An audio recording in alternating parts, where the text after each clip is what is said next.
2 years later, I found the answer. And neuroscientists call it affect labeling, AFFECT, affect. Mhm. And a brain scanning study came out of Matthew Lieberman's lab at UCLA that showed that when you name what someone's feeling, it inhibits the centers of the brain associated with negative emotion and activates a prefrontal region of the brain in charge of emotional self regulation. Mm. In plain English, it literally calms people down. And this confirmed exactly what I'd been seeing in that first mediation and in disputes that I was working in after that.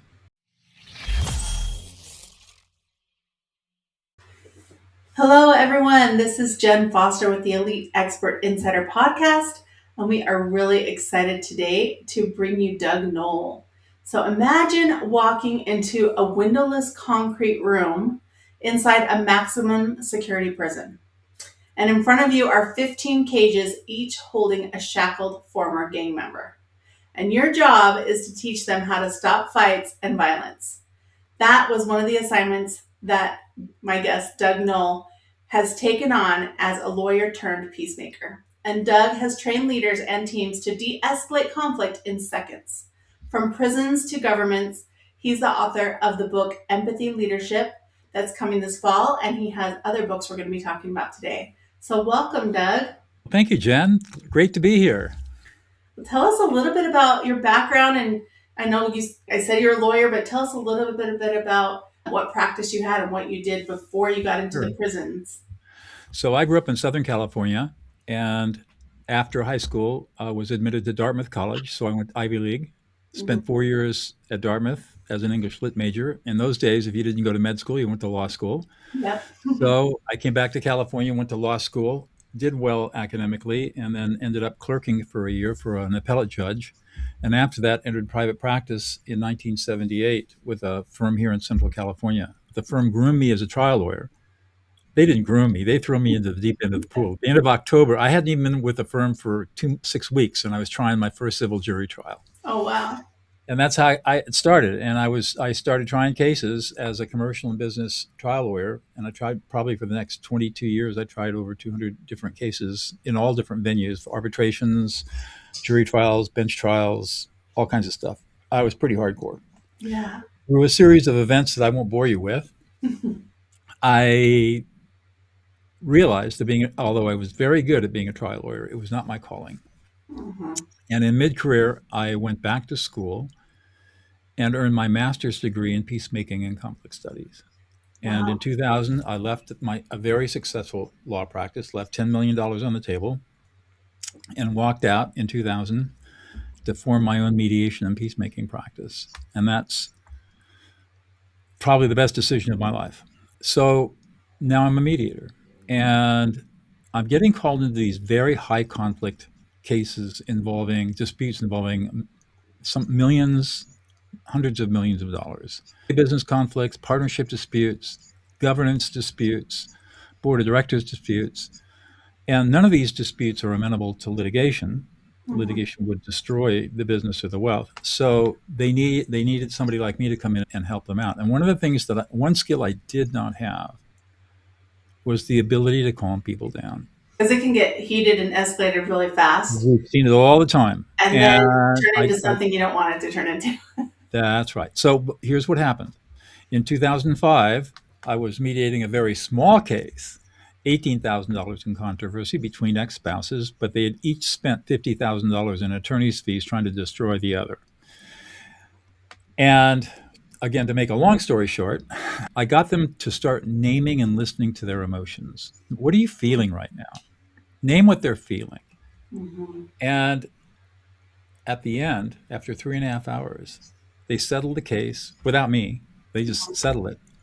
And the ex husband looked across the table with tears streaming down his eyes, saying, "That's the first time you listened to me in 25 years." Wow. And they walked out holding hands, calm and connected. Wow. Blew me away. No, what I'd done really. So two Yeah. years later, 2 years later, I found the answer. And neuroscientists call it affect labeling, AFFECT, affect. Hmm.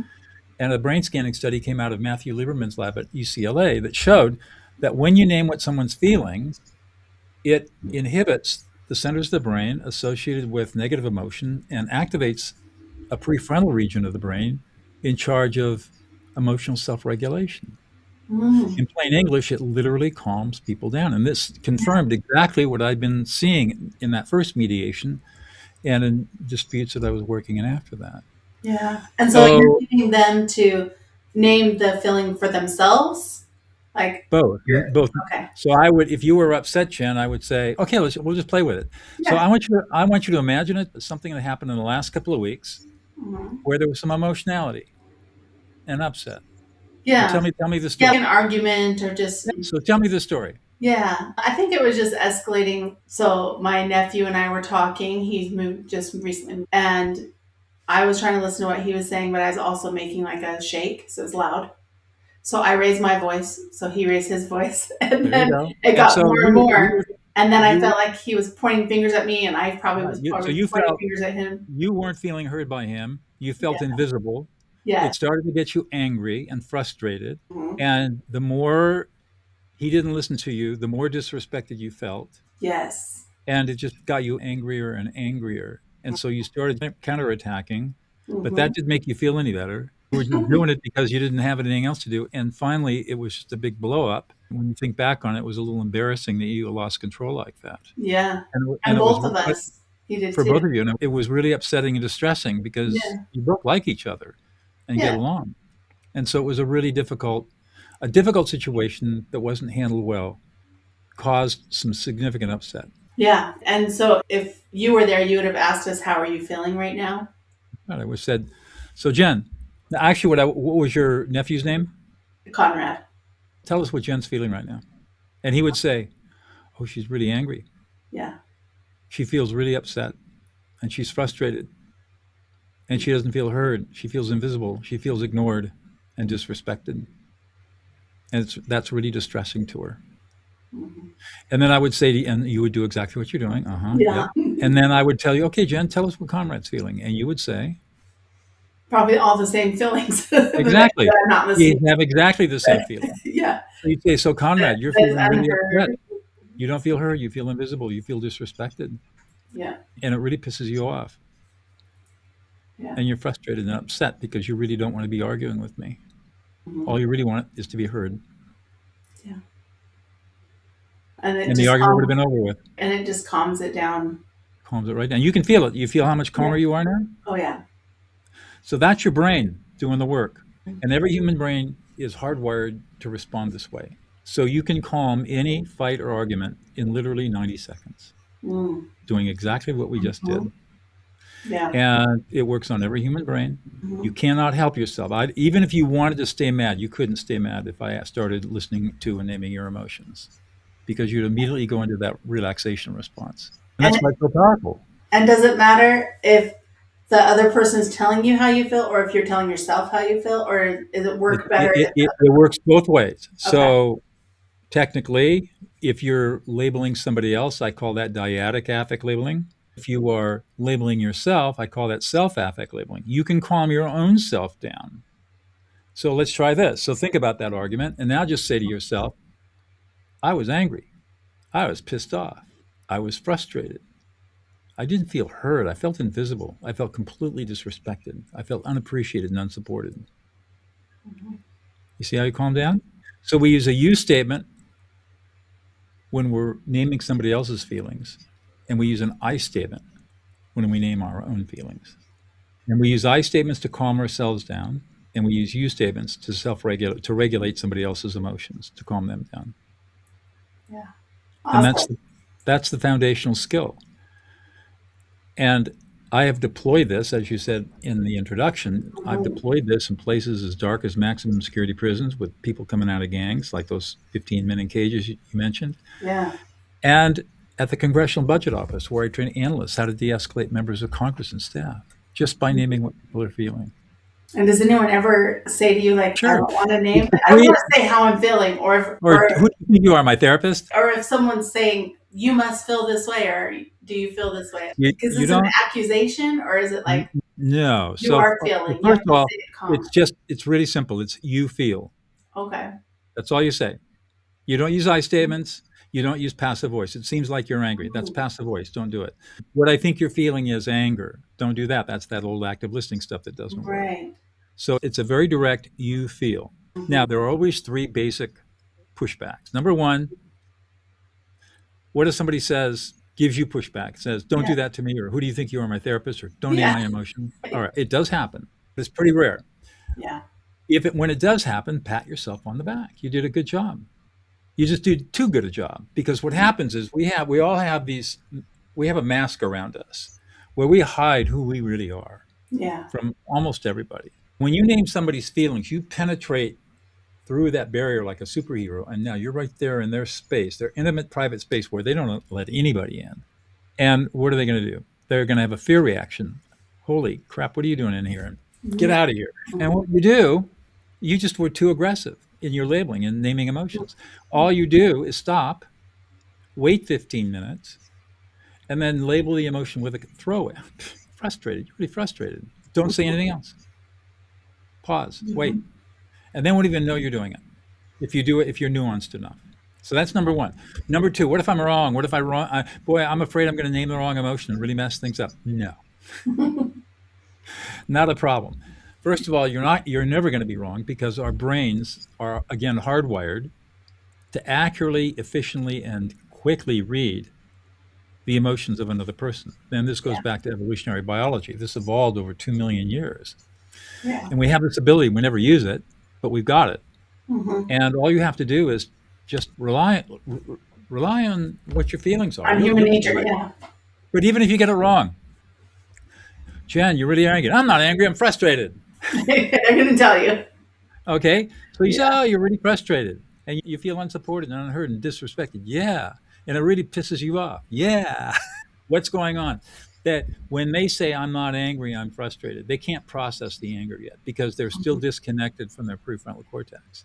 So you label them a little bit, get them calmed down, and then in a minute or two, they'll be able to process that, and you come right back. The other thing that happens is if you name the emotion incorrectly, they'll come back and say, no, I'm not that, I'm this. They just corrected you. Fine. You give them Right. the correction. You give them the correction. And Yeah. they never, ever, no one is ever mad because you made a mistake. Ever. They're grateful that you're trying to listen to them.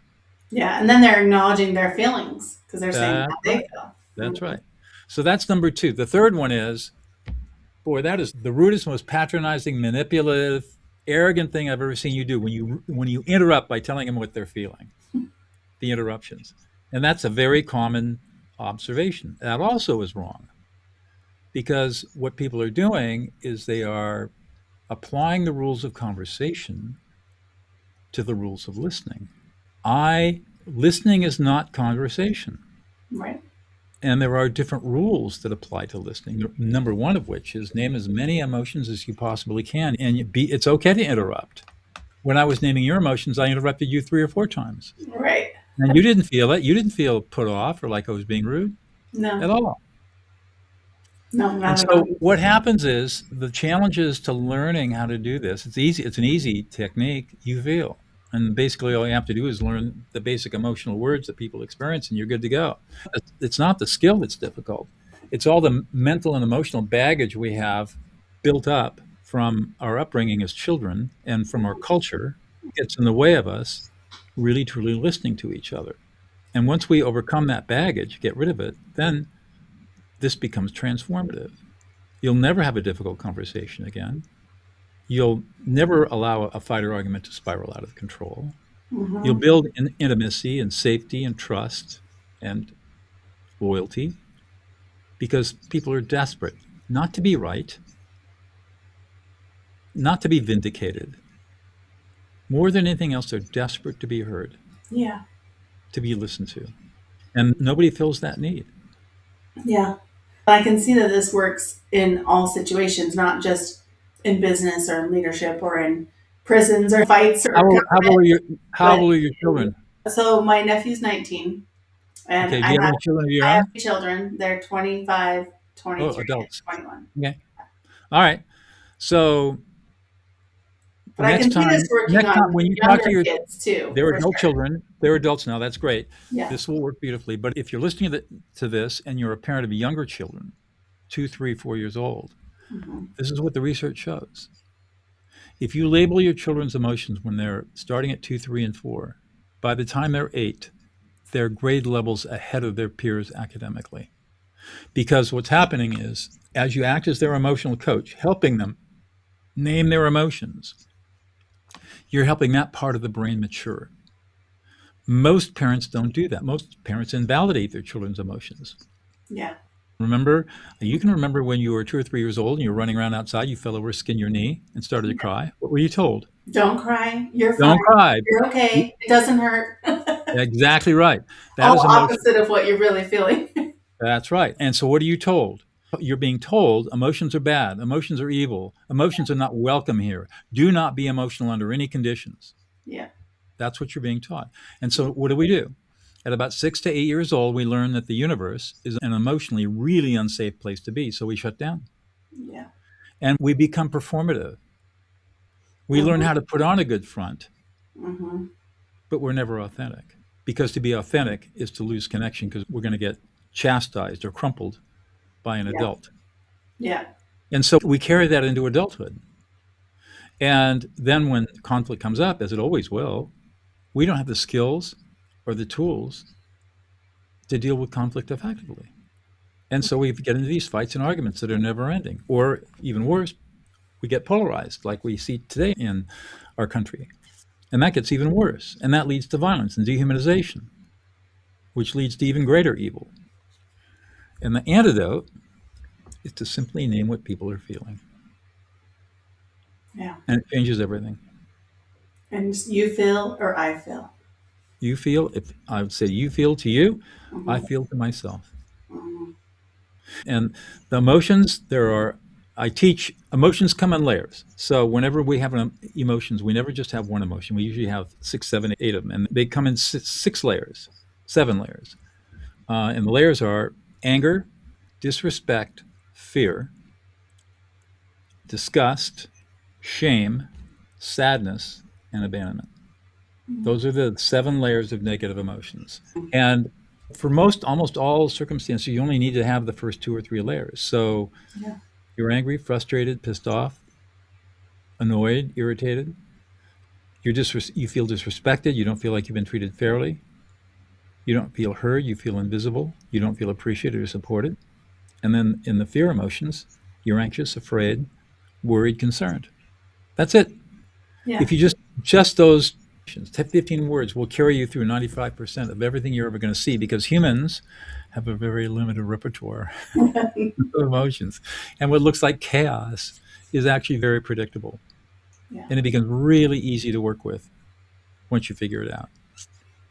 Awesome. And you can walk into any intense situation, no matter how intense, and know exactly what to say and how to say it with calm, confident compassion.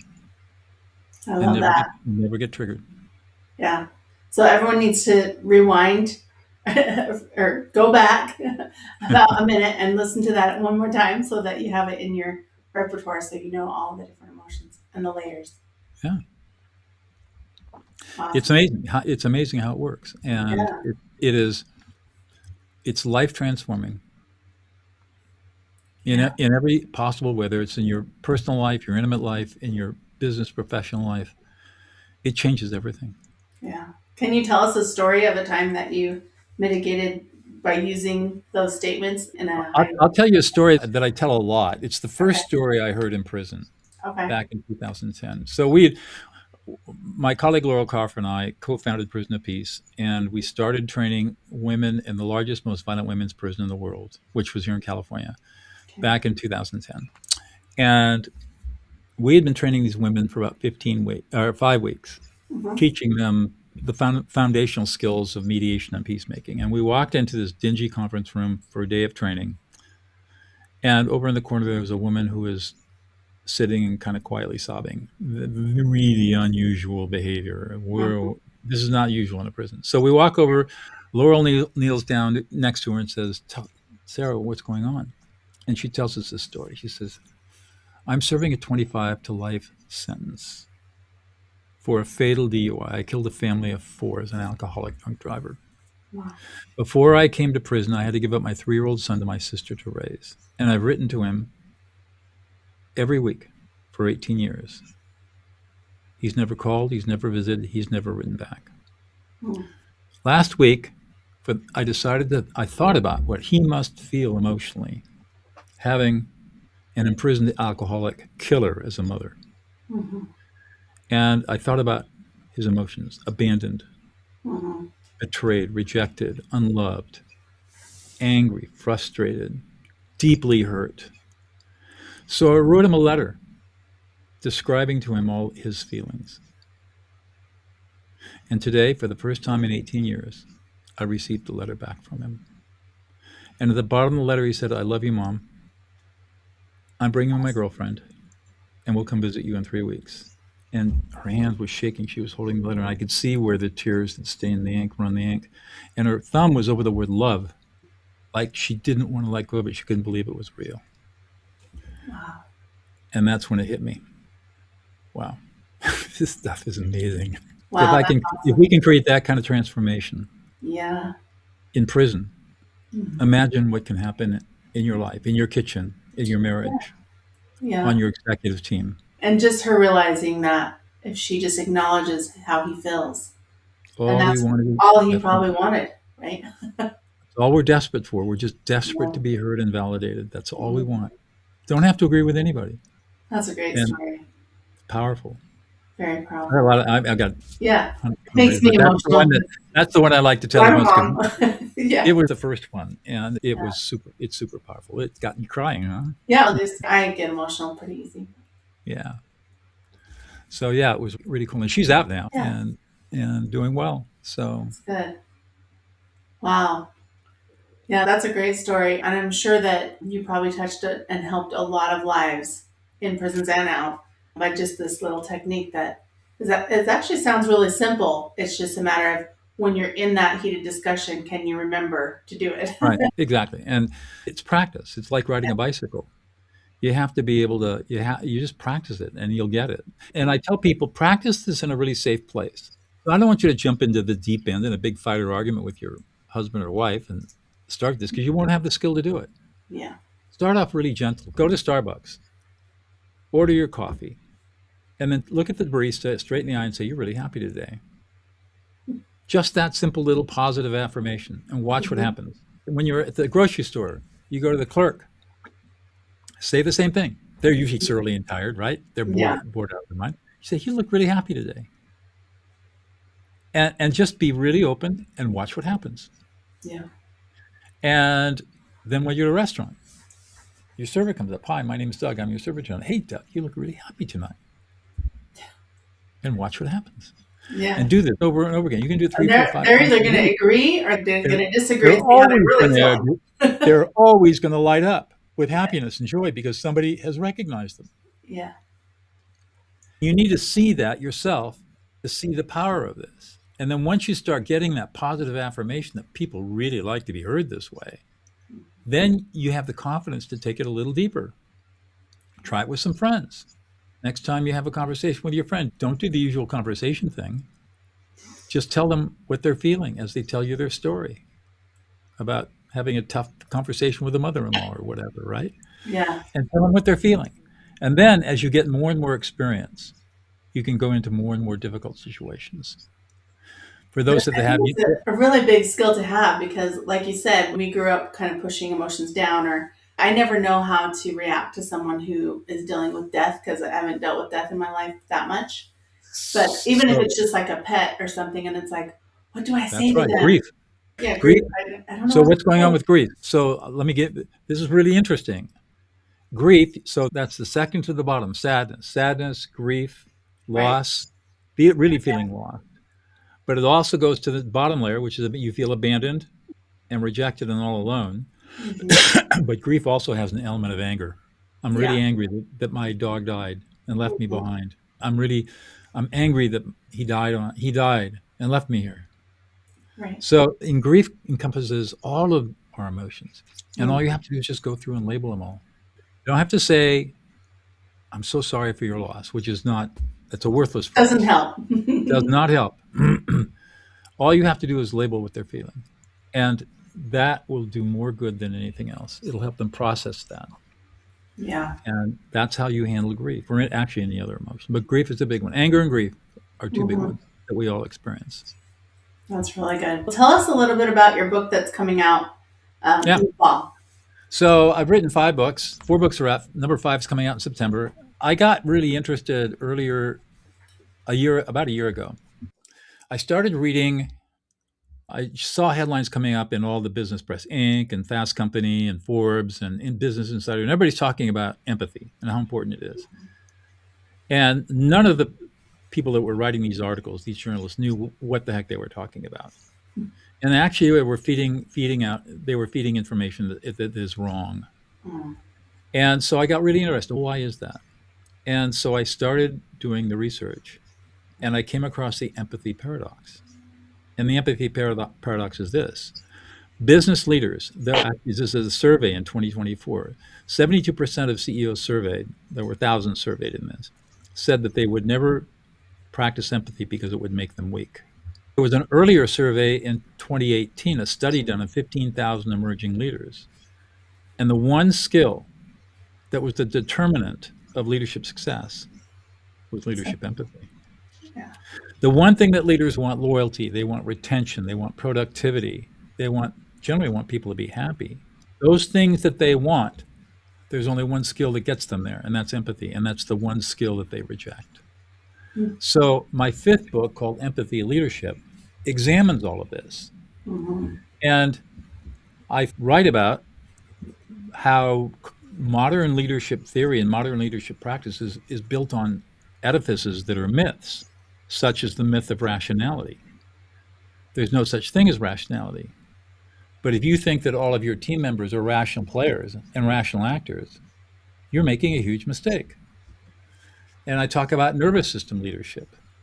You need to be thinking about how your conduct and your words affect the nervous systems of everybody in your company.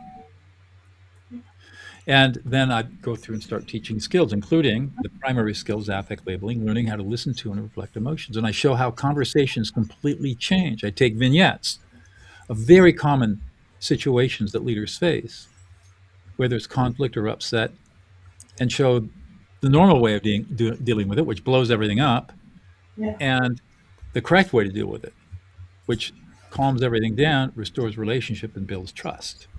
So Mhm. that was the. Then I read about and then listened to Joe Rogan's interview with Elon Musk, in which Elon Musk said that empathy is going to be the destruction of the Western world. And I am not an Elon Musk fan, and that kind of pissed me off. Yeah. So I just decided that there had to be a voice out there to set all this straight and get people on the right track so that they could use the tools that we are born with, Yeah. that are genetically inside us, to help us build relationship without losing authority, without losing respect, without losing power, Yeah. but influencing people so they feel safe, they feel like they can trust you, Mhm. and they feel like they matter. Those are the 3 things Yeah. that our brains are scanning for every microsecond. Am I safe? Can I trust you? Do I matter? And I think the leadership qualities of the people that I've known in my life that I would say is a leader and I looked up to, they were someone who had empathy. And it was mostly because they've been there, done that, or they're willing to wipe off, to clean something, even though they're the president of the company or the owner of the company. They're willing to do the things that everyone's job is Right. because they Well, have empathy for they've those got some people. humility, which is really Yeah, good. humility and empathy, And and here's the thing: and empathy, not the ego. not the arrogance. Yeah, there. Here's the thing also about empathy. Most people think that empathy is feeling what somebody else is feeling, walking a mile in their shoes, for example. It's not empathy. Empathy is the learned ability to recognize and name the emotions of another person. So everything we've been talking about today around affect labeling and naming emotions is true cognitive empathy. Yeah. Because what good does it do you to feel somebody else's feelings if you don't do anything with it? All it's going to do is burn you out. You're going to get consumed by other people's emotions and not be able to do anything with it. And you're not helping anybody else because they don't know what you're thinking or doing because you don't know what to do with it. But the Right. moment you start naming emotions,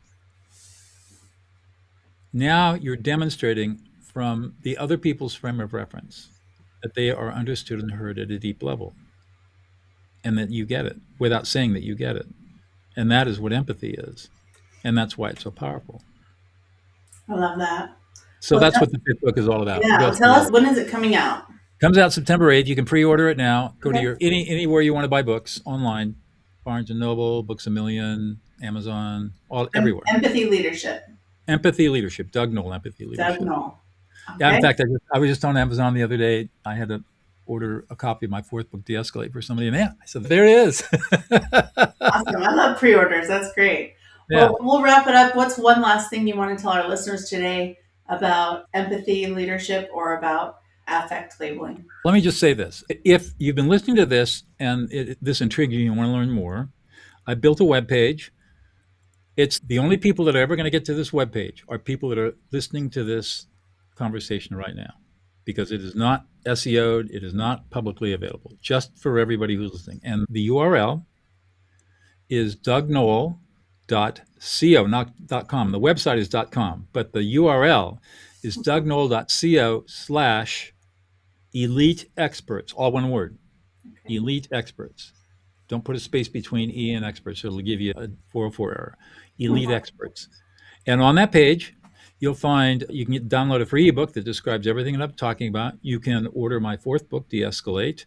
You can pick up one of my courses, online courses, if you want. And you can also join my school community, the De-escalate Academy, where people come in to learn how to do these. In this academy, in the school community, we teach people how to do this. And there's just a ton of resources, all free, ton of resources for people to really learn these skills. Because I'm in my life where I'm right now, my mission is to get this word out, get these skills out to as many people as I possibly can. And just imagine what our society would look like if only 10% of the people knew how to listen like this. It'd be a very different place. It would. Well, thank you so much, Doug, for being on the show. And like he said, you can go to Doug Knoll, that's NOLL.co/elite experts, and you can get the free things as well as sign up for getting all the other things and buying the book. We look forward to talking to you next time on Elite Expert Insider Podcast. If you like this episode, please share it with someone who you know will benefit. And of course, subscribe. And we'll hope to see you next time on Elite Expert Insider. Hey, are you looking to increase your revenue, build credibility, and elevate your brand? This podcast is brought to you by Elite Online Publishing, an innovative publishing and full-spectrum marketing company. They will publish and market your book to make it a #1 bestseller. Becoming an author is the best way to market your business. So contact them at eliteonlinepublishing.com today. All of their authors become #1 bestsellers.